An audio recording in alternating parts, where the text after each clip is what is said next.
По легенде, тактика специального учения МЧС Абхазии на северо-восточном берегу озера Рица произошел сход снежной лавины, в результате которого автомобиль с пассажиром сошел с проезжей части дороги и упал в озеро. Прибывшие на место происшествия спасатели на катерах с водолазами приступают к операции по спасению пострадавшего. Совместными слаженными действиями сотрудники ГИМС вытаскивают из-под воды на борт аварийно-спасательного катера «Кайман» пострадавшего, который был заблокирован в утонувшем автомобиле, и передают медикам МЧС. Те, в свою очередь, оказывают первую помощь пострадавшему и госпитализируют его в ближайшую больницу. К тому времени сотрудники поисково-спасательного отряда по веревочной переправе спускают еще одного пострадавшего с верхней части скалы, оказывают ему первую доврачебную помощь.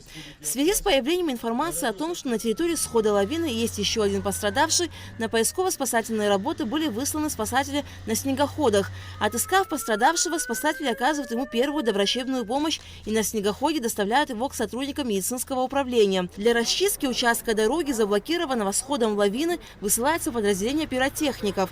Рассчитав необходимые параметры, с учетом всех рисков, они осуществляют подрыв и освобождают дорогу от снежных завалов.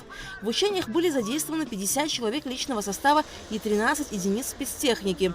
Министр по чрезвычайным ситуациям Лев Квицыня дал положительную оценку увиденному, подчеркнув, что более подробный разбор по выявлению неточностей в действиях конкретных подразделений последует позже. Это дает возможность нам посмотреть, насколько ребята подготовлены к разным событиям. И я думаю, что сегодняшние учения, на мой взгляд, прошли неплохо. В дальнейшем будем смотреть и делать выводы для того, чтобы исправить некоторые ошибки, недостатки или изменить. Безусловно, это делается для того, чтобы проверить готовность наших сотрудников, технику. Мы не зря выбираем именно сложную территорию. Здесь и добраться до этой местности было не так просто, благодаря Рицинскому парку, руководителям, я сейчас всех перечислять не буду, они 24 часа за последние 2-3 суток были с нами, очищали дорогу, несколько лавин сошли. Это все испытания, сюда поднять и катера, и тяжелую технику не так просто.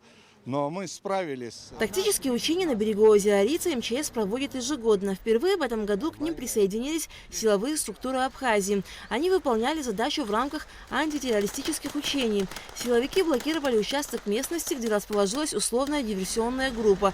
Затем пошли на штурм и ликвидировали условных диверсантов. В сегодняшнем учении можно дать только положительную оценку. Конечно же, в таких сложных природных условиях нам удалось провести эту работу. Она, конечно же, в первую очередь направлена на противодиверсионное, антитеррористическое действие наших подразделений, отработка слаженности подразделений, в том числе и взаимодействие с нашими российскими коллегами, как МВД России, Росгвардия, ФСБ.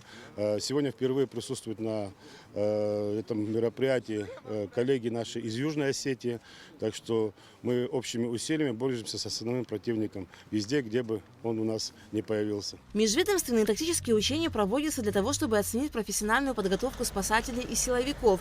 Присутствовавший на учениях министр внутренних дел Южной Осетии Алан Гушмазов дал положительную оценку увиденному.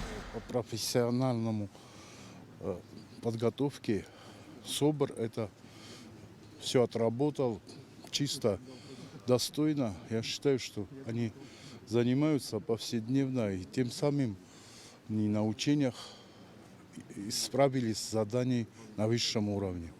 Межведомственные тактические учения проходят по поручению президента Абхазии Аслана Вжани в связи с проведением с 1 по 7 марта Всемирного фестиваля молодежи в Сириусе.